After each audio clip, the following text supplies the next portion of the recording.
시편 24편 3절에서 6절 말씀, 우리 함께 이 말씀을 읽으면서 하나님께서 시편 기자를 통해서 우리에게 주시는 말씀 받기를 원합니다. 같이 읽겠습니다. 여호와의 산에 오를 자 누구며 그의 거룩한 곳에 설 자가 누구인가? 곧 손이 깨끗하며 마음이 청결하며 뜻을 허탄한 데 두지 아니하며 거짓 맹세하지 아니하는 자로다. 그는 여호와께 복을 받고 구원의 하나님께 의를 얻으리니 이는 여호와를 찾는 족속이요 야곱의 하나님의 얼굴을 구하는 자로다. 아멘. 잠깐 기도하겠습니다. 사랑의 하나님, 우리가 살아가는 삶의 환경이 갈수록 또 힘들어지는 일들이 있다 하고 예고하고 또 대비하라고 합니다. 하지만 사람이 힘으로 할 수 없는 일들은 하나님께 지혜를 구하고 또 하나님 앞에 은총을 구하면서 우리의 가는 길을 열어주시기를 간절한 마음으로 기도하며 살게 하여 주옵소서. 오늘도 사랑하는 자녀들의 마음이 주님께로 향하고 그 마음을 열고 주의 말씀을 받게 하여 주시고 이 말씀이 하나님의 음성으로 들리도록 역사하여 주옵소서. 예수님의 이름으로 기도드립니다. 아멘. 우리 옆에 계신 분이 서로 인사 나눕시다. 하나님 당신을 사랑하십니다. 하나님 은혜가 풍성하기를 원합니다. 네. 날씨가 많이 더워지고 또 비 피해를 분들은 지금도 집에 들어가지 못하고 빛이 나는 곳에서 다시 집안이 복구되기를 원한다. 그런 소식을 들을 때 마음이 무겁습니다. 우리가 해야 될 역할들이 어떤 것인지를 또 알게 해주기도 합니다. 우리 시대의 최고 기독교인으로 또 글을 써서 많은 사람들 감동을 준 필립 얀시라고 하는 작가가 있습니다. 이분이 교회의 형편이나 성도들의 삶을 돌아보면서 책을 하나 내는데 그 책의 제목이 하나님 은혜가 사라졌어요 라고 하는 책입니다. 그 책에 보면 이런 말이 있어요. 교회에 하나님의 은혜가 사라졌다는 거예요. 언제부턴가 교회 성도들에게서 은혜가 사라지니까 세상에 사람들에게 영향력도 사라지고 또 명예도 사라졌다는 거예요. 1970년대 중후반 정도에는요, 미국이 사람들이 어떤 일이 있었냐면 주일날 어떤 교회에서 어떤 설교를 했느냐, 그것이 미국 시민들의 관심사였답니다. 어느 교회에서 어느 목사님이 이런 설교를 하셨다. 그런 일들이 주중에 계속해서 사람들한테 영향을 줬대요. 지금은 그런 시대가 안 되고 있다는 겁니다. 우리에게서 하나님의 은혜가 사라지니까 사람들한테 영향을 끼치지 못하고 명예도 사라지고 하나님이 살아계신다 하는 것도 다 사람들이 인식을 못하게 돼요. 그래서 하나님의 은혜와 믿음이 실종될 때에 교회가 어떻게 변하고 어떻게 변질되고 있는가 하는 겁니다. 믿음을 거절하는 세상에서는 기독교에 대해서 어떻게 생각하고 있느냐, 또 기독교인이 지켜야 될 가치가 뭔가 하는 걸. 교회는 사회를 정화시키는 것이 아닙니다. 사회를 바꾸는 도덕적인 기능을 수행하는 것도 아니에요. 교회는 하나님께 예배하는 것이고 하나님을 만나는 것이고 하나님의 은혜를 받고 우리의 삶을 새롭게 바꾸는 그 사람들 때문에 세상이 변화된다는 거예요. 여러분 주일 예배를 마치고 돌아가면서 어떤 생각을 하십니까? 자신들에게 내가 오늘 어떤 것을 받았느냐, 어떤 것을 얻었느냐, 어떤 유익이 있었느냐, 어떤 은혜를 받았느냐, 이런 생각을 하는데, 예배 끝나고 집으로 돌아가면서 하나님은 내 예배를, 내가 드린 예배를 기뻐하셨을까? 그걸 생각해야 된다는 거예요. 오늘 내가 하나님께 나와서 하나님께 예배 드리고 하나님 앞에 시간을 드리고 물질을 드리고 내가 가진 걸 다 드리는 이것을 하나님이 정말로 받으시고 기뻐하셨는가? 그걸 생각해야 된다는 겁니다. 그래야 하나님께 예배를 드리는 거지. 많은 분들이 예배에 참여하면서 예배를 보고 가요. 오늘 하나님의 말씀 어땠는지 평가를 하고 찬양대는 어떻게 찬양을 했는지 평가를 하니까 예배를 드린 게 아니고 관람을 하고 가니까 많은 예배를 드리는데도 변화가 없다는 거예요. 하나님의 은혜를 받은 우리들이 은혜 받지 못한 비은혜의 세계, 세상에는 경쟁과 또 판단하고 서열을 추구하는 세상이잖아요.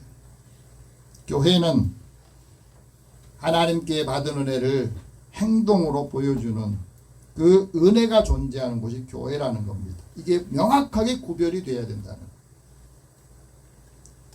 서로 하나님의 은혜를 받고 흠이 많은 사람들에게 하나님께서 어떤 은혜를 주시는가, 어떤 소망을 주시는가 하는 것을 우리들이 이제 나아가서 전해야 된다 하고 말합니다.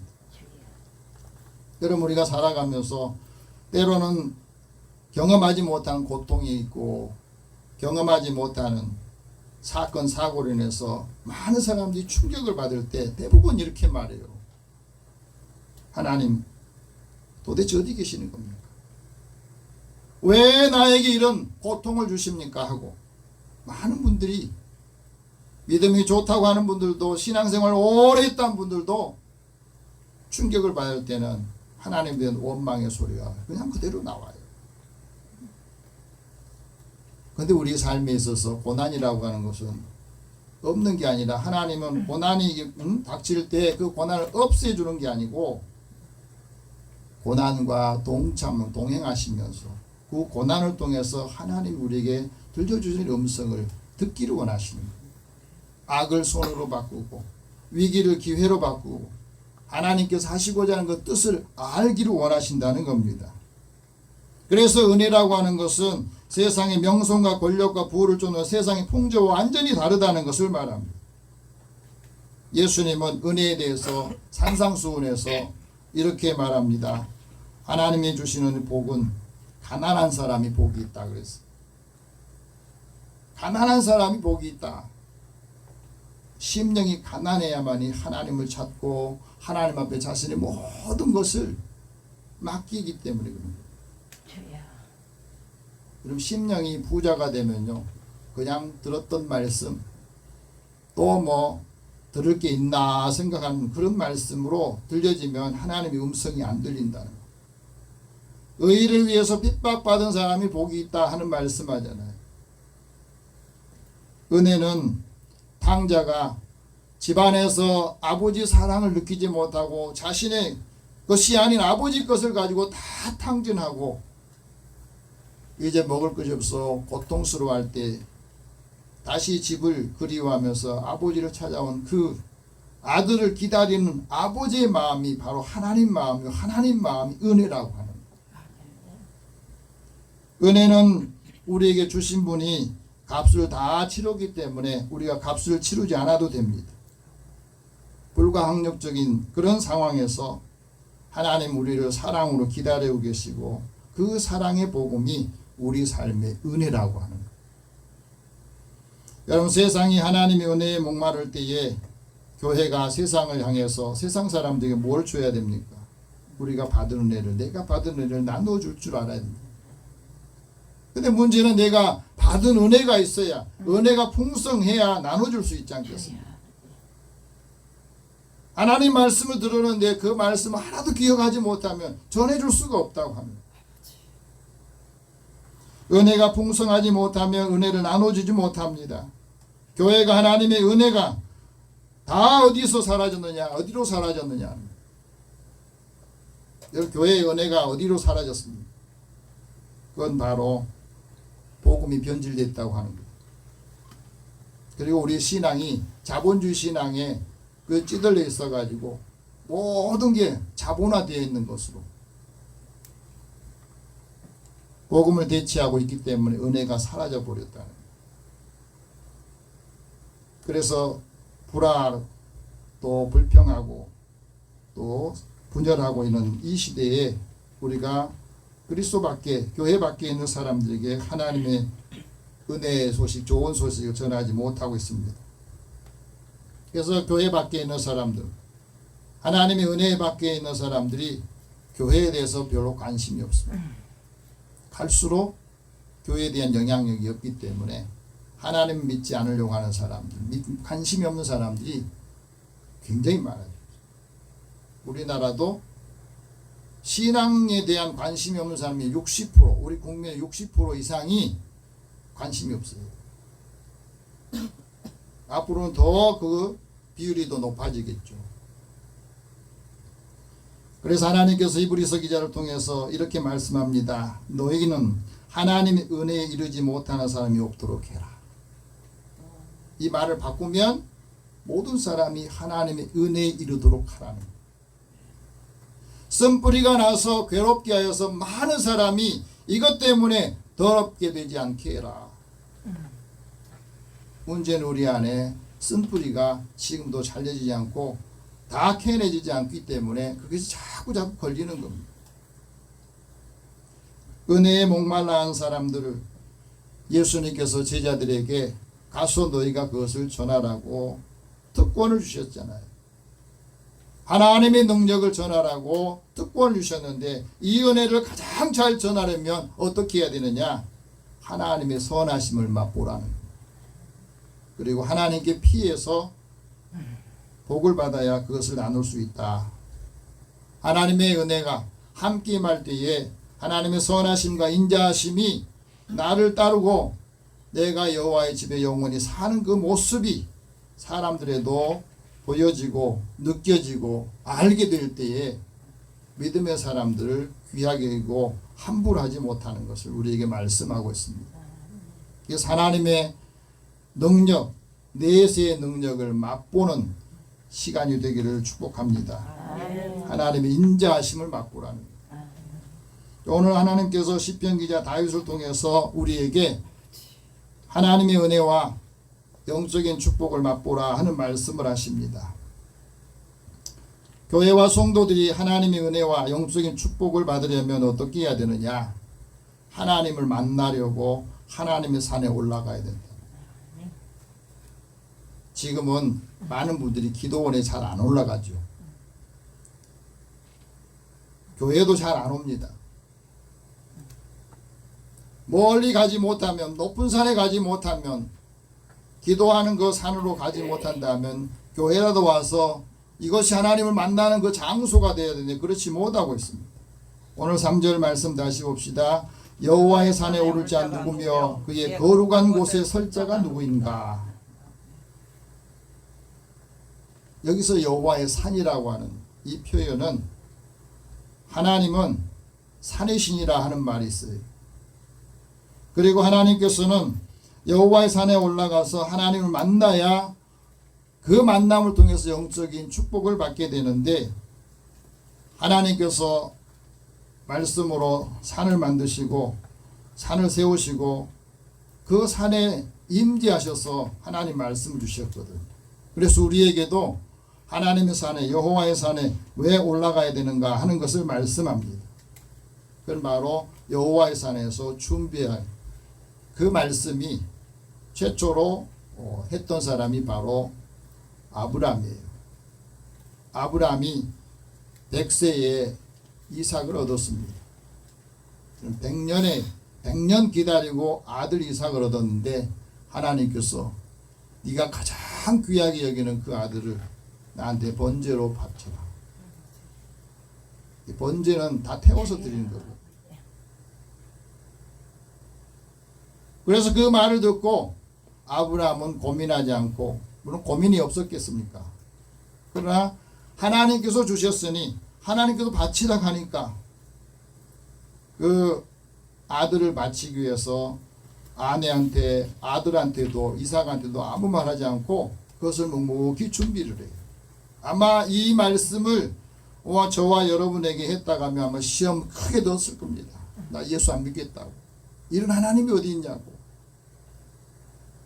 근데 아브라함은 그 다음 집에서 번제에 쓸 나무를 준비해 가지고 종을 데리고 이삭을 데리고 3일 길을 떠나요. 하나님께서 말씀해 주시는 여호와의 산에 그곳에 가기 위해서 3일 길을 아침 일찍 일어나서 떠납니다. 그리고 그 산에 오르기 전에 그 종들에게 너희들은 여기 있어라. 나하고 이삭하고 가가지고 하나님께 경배할 것이다. 그리고 집에서 준비해온 그 번제에 쓸 나무를 이삭에게 치우고 이삭하고 같이 올라가는데 이삭이 생각할 때 좀 이상해요. 불은 있고 나무도 있는데 번제에 쓸 어린 양이 없으니까 아버지한테 물어봐요. 아버지, 불과 나무는 있는데 번제할 어린 양이 어디 있습니까? 하고 물어요. 얼마나 뜨끔했겠습니까? 준비하지 않았는데. 근데 아브라함이 이렇게 말해요.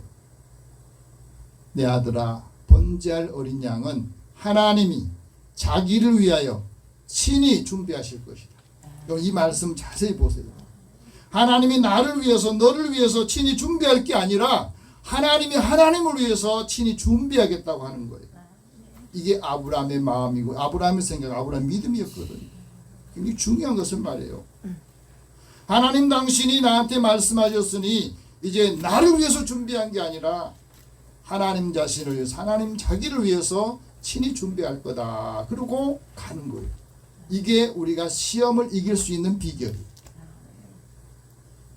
우리는 어떻게 생각해요? 주로 나를 위해서 하나님이 준비해 주셔야 돼요. 내 자녀를 위해서 하나님이 준비해 주셔야 된다고 생각하거든요. 그런데 아브라함은 자기가 감당할 수 없는 일이니 나는 순종을 하지만 하나님이 하나님 자신을 위해서, 하나님을 위해서 준비하실 거라고. 그래서 그 산에 올라가서 하나님 하시는 말씀대로 했더니 하나님이 미리서 준비해서 그 양을, 숯불에 있는 그 양을 갖다가 번제를 드리고 내려오니까 하나님께서 이제는 너가 나한테 어떻게 하는지를 알겠다. 그러면서 네가 무엇을 구하든지 이제는 내가 다 너의 생각대로 너의 뜻대로 하겠다 하시지 않습니다. 다시 말하면, 요즘 말하면 하나님께서 아브라함에게 백지수표를 준 거하고 똑같아요.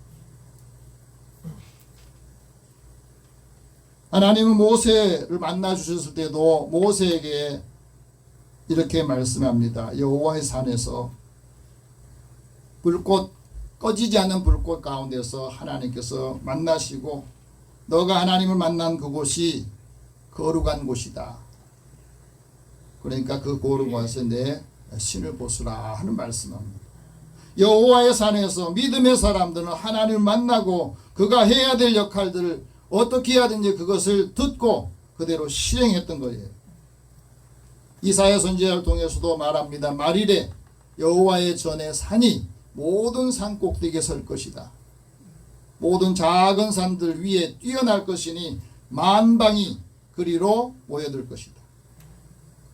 이 말씀은 마지막 날에 하나님의 거룩한 산으로 많은 사람들이, 세상의 모든 사람들이 그것을 모여들어야 된다는 거예요. 다시 말하면 모든 사람들이 하나님께로 모여들어서 은혜를 받고 구원을 받아야 하나님의 은혜가 모든 사람들이 미친다는 거예요. 그래서 거룩한 산에 해가 없고 상암도 없고 물이 바다를 덮은 것처럼 여호와라는 지식이 충만하다는 거예요. 오늘 우리 안에 하나님을 아는 지식이 충만하기를 축복합니다. 그래야 하나님께서 우리에게 무엇을 하시든지 그 일을 감당할 수가 있어요. 여호와의 산에 누가 올라가느냐? 여기서는 네 부류의 사람을 말하고 있습니다. 첫 번째 부류는 손이 깨끗하여. 4절 같이 봅시다. 시작. 손이 깨끗하여 마음이 청결하며 뜻을 허탄한 데 두지 아니하며 거짓 맹세하지 아니하는 자로다. 손이 깨끗하다 하는 말은 순결한 마음을 가지고 있는, 순결한 손을 가지고 있는, 흠이 없는 손을 가지고 있는 사람을 말합니다. 하나님께 선택받은 사람이 온전한 마음과 깨끗한 손으로 하나님 앞에 나아가기를 하나님이 원하신 겁니다. 여러분, 깨끗한 손을 가진 사람이 힘이 있다고 욥은 말합니다. 그 깨끗한 손대로 하나님 갚아주신다고 말씀합니다. 우리 삶에 있어서 왜 흠이 없는 게 중요하냐면, 여러분, 아무리 아름답고 견실한 것이라 할지라도 그것이 흠이 있으면 가치가 없어요. 지난번에 수해로 어떤 그 수박 농장 그 키우는 분들이 그러더라고. 이제 출하할 얼마 되지 않은데 그곳에 수해가 되니까 그곳에 다 물이 들어와 가지고 수박에 흙이 다 묻혀 있는데 이걸 팔 수가 없다고. 얼마나 안타깝겠습니까? 이제 며칠만 지나면 그걸 다 팔아서 노동에 대한 대가를 받아야 되는데 그걸 받을 수가 없는 거예요. 어떤 집은 소를 키우는 집에도 그렇고 또 닭과 오리를 키우는 집에도 보니까 수해가 돼가지고 수만 마리가 다 이렇게 폐사되는 것을 보니까 절망한 가을. 그라시아라는 분은 그런 말을 합니다. 흠이 없는 정신이 육체를 건강하게 만든다 하는 말을 했는데요. 흠이 없어야 가치가 있다고. 우리는 흠이 있지만 그 흠이 있는 것을 예수님께서 다 덮어주시고 우리를 하나님의 자녀로, 하나님의 은혜 받은 사람으로 세워주신 것을 감사하고, 그래서 예배 드리는 거예요. 사실 하나님께서는 그리스도 안에서 하늘에 속한 신령한 복을 주시기를 원하고, 하나님께서 우리에게 창세전에 그리스도 안에서 우리를 선택하시고 우리를 거룩하고 흠이 없게 하시고 하나님의 기쁘신 뜻대로 우리를 예정하셔서 하나님의 자녀로 우리를 세워주셨다는 겁니다. 하나님께서는 왜 손이 깨끗한 사람을 원하시느냐? 손이 깨끗한 사람이 하나님 앞에서 영광스러운 교회를 세우기를 원하시기 때문에 그래요. 그래서 티나 주름 잡힌 것을 없게 하시고 거룩하고 흠이 없게 하시려고 우리에게 하나님의 기쁘신 뜻을 행하게 할 수 있도록 하는 거예요. 그래서 모든 일을 할 때 우리가 흠이 없고 순전하기를 원하세요. 왜 그러냐? 이 세상이 어그러지고 거스리는 세대 가운데 하나님의 자녀들이 흠이 없어야 그 사람들에게 빛의 자녀로 나타내기 때문에 그렇습니다. 우리는 하나님의 자녀로 살기 때문에 조그만 흠이 있으면 세상 사람들은 그 흠을 탓을 해요. 마치 하얀 옷에 조그마한 흠이 점이라든지 오물이 묻어 있으면 금방 튀어나오죠. 우리가 세상 사람들보다 더 나은 삶을 살고 있지만 사람들의 그 기준이나 가치는 더 높거든요. 그래서 그들이 원하는 것은 우리가 더 많은 걸 주기를 원해요. 더 이해해주고 양보해주고 더 사랑해주고 기다려주고 그것을 원하는 거예요. 우리에게 하나님께서 평강의 하나님께서 우리에게 원하신 것은 우리의 영과 몸이 그리스도께서 강림하실 때까지 흠없이 보존되기를 원하시는 거예요. 그리고 우리가 수고하는 것이 헛되지 않게 하기 위해서 그리스도의 날에 자랑을 하기 위해서 우리에게 이 말씀을 주시는 겁니다. 두 번째는 마음이 청결한 사람이 하나님을 만난다. 청결하다는 말은 순수하고 깨끗하다는 말이에요. 마음에 거짓이 없어야 돼요. 예수님께서 산상수훈의 복을 말씀하실 때 마음이 청결한 사람이 복을 받는데 어떤 복을 받는다고? 하나님을 볼 것이다. 우리가 하나님을 볼 수 있는 것. 어떻게 보아요? 하나님 말씀을 통해서 이 말씀이 내 안에 내재해 계시고 이 말씀을 통해서 하나님이 나와 함께하는 것입니다. 성령께서 우리 안에 계신다는 것을 어떻게 하느냐면 말씀을 들을 때 뜨거워지고 말씀을 들을 때 감동이 되고 말씀을 들을 때 회개하면 그 안에 하나님이 함께하고 있는 것을 우리가 느낄 수가 있고 믿을 수가 있습니다. 그래서 우리가 진리에 순종하면서 우리 영혼이 깨끗해질 때 거짓이 없이 형제를 사랑하게 되고 서로 뜨겁게 서로 사랑할 수 있는 것을 우리에게 말씀합니다. 그래서 우리 그리스도인들의 의와 거룩함으로 지으심을 받은 사람이 바로 새 사람으로 살기를 원하신 거예요. 그 사람이 하나님을 만난 거예요. 세 번째는 뜻을 허탄한 데 두지 않는다. 뜻을 허탄한 데 두지 않는다. 이 뜻이라고 하는 마음이거든. 마음이 우상숭배에 빠지지 않는다는 말이에요. 존재하신 하나님의 산에서 하나님 만난 사람들은 우상숭배에 빠지지 않습니다. 하나님을 만날 때에 거기서 그 마음이 충족해진 거예요. 그럼 이스라엘 백성들이 애굽에서 구원을 받고 이제 40일 동안 광야의 삶을 사는데 그들이 광야에서 40일을 있을지를 몰랐어요. 그리고 하나님의 백성이 될 때에 하나님께서 모세를 통해서 이제 하나님의 백성으로 살 수 있는 그 법을 주시기 위해서 모세를 부릅니다. 모세가 40일을 이제 산에 올라가서 여호와의 산에 올라가서 하나님의 말씀을 받는데 이스라엘 백성들은 산 아래에서 모세가 내려오를 기다리는 40일 동안 안 내려오니까 모세가 죽었는지 살았는지 몰라요. 얼마나 불안하고 답답했는지. 그 마음이 공허하니까 아론에게 말해요.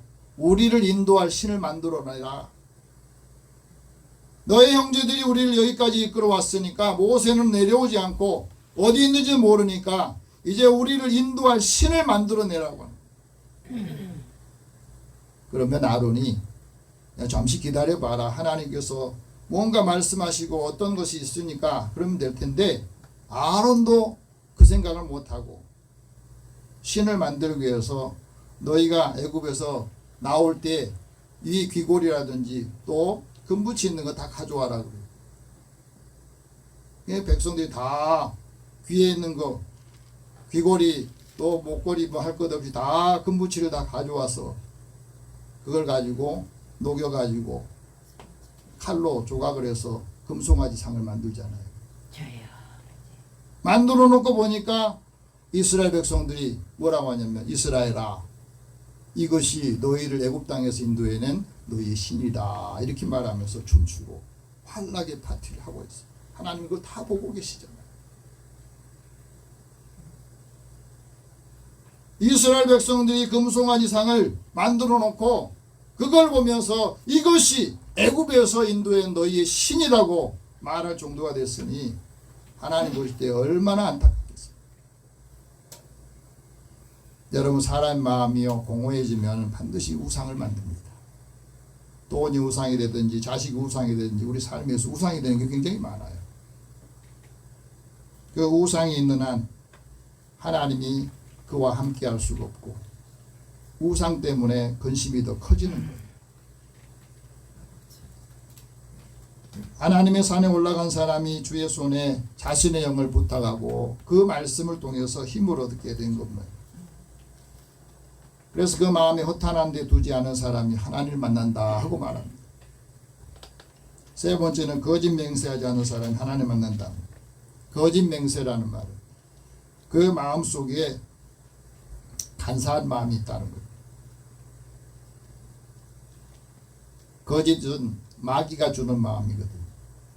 그래서 하나님의 산에서 우리가 하나님 만날 때 그 마음에는 거짓말, 헛된 것 이것이 사라지게 되는 거예요. 이 세계에 살아가면서 제일 힘든 게 뭐예요? 거짓으로 인해서 사람들이 불신하게 만든 거잖아요. 사탄은 우리에게 불신하게 만들어서 거짓 맹세를 하게 하고 싫어하고 미워하게 하는 것을 말합니다. 하나님이 우리에게 여호와의 산에 올라가서 우리에게 무엇을 주기를 원하시느냐. 5절 말씀 같이 봅시다. 그는 여호와께 복을 받고 구원의 하나님께 의를 얻으리라. 이걸 주시기 위해서 우리에게 여호와의 산에 오르기를 원하신 겁니다. 하나님을 경외하는 사람이 복을 받고 하나님을 신실한 사람이 복을 받는데 그 복이 우리 가운데 함께 임하고 그 복이 많은 사람들에게도 임하기를 원하세요. 최근 다음에 보니까 이런 말이 있습니다. 마음이 따뜻해야 복을 후하게 받고 오래 간다. 우리가 하나님을 경외하고 하나님의 말씀을 크게 지킬 때에 하나님께서는 그 사람뿐 아니라 그 후손이 그 땅에서 강성하게 하기를 원하시고 정직한 사람들에게는 후손에게 복을 주신다고 약속하셨습니다. 그래서 부와 재물이 여호와를 경외하는 사람에게 주신다 하는 말씀합니다. 그래서 그 은혜가 함께 임할 때 그것을 다른 사람도 함께 나눌 수가 있다고 합니다. 여러분, 하나님의 은혜를 받고 복을 받는 사람이 마음의 자비와 긍휼을 베풀고 또 꾸어주는 자가 잘 되는 그 삶을 살아가는데 우리도 그 역할을 감당할 수 있기를 바랍니다. 우간다의 선교사로 나가 있는 홍세기 선교사님이 이런 말을 해요. 그곳에서 교육 선교를 하시는데 이분이 우간다에 있는 사람 다음 세대 젊은이들 양육하면서 이런 말을 합니다. 부모의 역할은 자녀들을 인정해주고 격려해주는 것이다. 부모가 믿음으로 잘 사는 것이 교육의 가장 중요한 일이다 그랬습니다. 그러면서 부모는 하나님의 부르심 받은 대로 가면 살면 자녀들은 자신의 길을 선택을 하더라. 선교사로 나가서 이러니까 자녀들을 자기도 돌볼 수 있는 시간이 별로 없었대요. 근데 아들이 이삭이 보니까 음악의 재능 가진 것밖에 없더래요. 근데 음악의 재능을 가지고 있는데 자기가 이 아이를 서포트해 줄 수 있는, 지원해 줄 수 있는 것이 없어서 어떻게 할 수가 없었답니다. 그래서 묵묵히 하나님 앞에 기도만 하고 있었는데 아들이 스스로 자기의 길을 개척해 나가는 것에 감사했는데 지난 1월에 JTBC에서 Sing Again이라고 하는 그 프로가 있는데 그곳에서 무명 가수편에 출전해가지고 거기서 최우수 상을 받았다고 그래요. 그러니까 하나님께서 은혜를 더해 주신 거예요. 그러면서 이런 말합니다. 그래도 아들 이삭에게는 기회가 있는데 지금 아프리카에 있는 애들은 그런 기회조차 없다고 하는 거예요. 우리가 살아가면서 자녀의 교육은 부모가 어떻게 양육하고 어떻게 가르치느냐에 따라서 그 태도와 가치의 70%가 영향을 준다는 거예요. 그래서 학령기 자녀들에게는 에너지를 쏟아야 하고 학교 운영은 무릎으로 기도하면서 그 부족함을 채워왔다고 하는 겁니다. 오늘 우리에게도 말합니다. 우리가 살아가면서 하나님이 받은 우리에게 주신 은혜를 받고 함께 나누는 사람이 복을 받는다. 여러분, 하나님의 교회의 은혜가 풍성하기를 원하십니다. 그 은혜가 함께 임할 때에 하나님이 역사하신다고 말합니다. C.S. 루이스라고 하는 교수는 이런 말을 했습니다. 기독교를 대표하는 단어가 은혜다. 그 은혜가 하나님의 사랑이고 그 은혜가 믿음과 구원의 역사가 함께 임하는데 사도 바울도 그런 말을 했다. 하나님의 은혜를 깨닫고 평생 하나님의 복음을 전하는 사람이 되는데 오늘 내가 나된 것은 하나님의 은혜라 하고 말했어요. 지금 내가 살고 있는 것이 하나님의 은혜다. 그리고 은혜를 받은 사람이기 때문에 다른 사람에 대해 항상 하나님의 은혜 가운데 있으라. 하나님의 은혜 가운데 살라고 말을 할 수 있었다.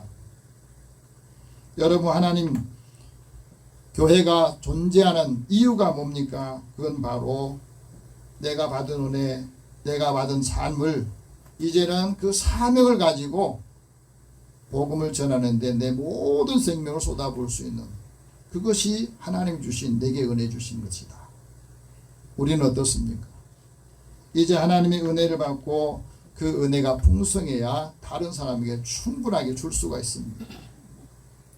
그것이 물질이든지 시간이든지 재능이든지 우리가 받은 은혜를 줄 수 있는 믿음의 사람 되기를 축복합니다. 기도하겠습니다. 살아계신 하나님, 주의 은혜를 사모하는 자들에게 그 은혜를 풍성하게 주시어서 그 은혜를 나눠주고 기뻐하게 하시고, 그 은혜를 형제와 가족들에게 또 일가 친척에게 가까운 사람들에게 주면서 하나님의 놀라우신 그 사랑이 더 풍성해지도록 역사하여 주옵소서. 예수님의 이름으로 기도드립니다. 아멘.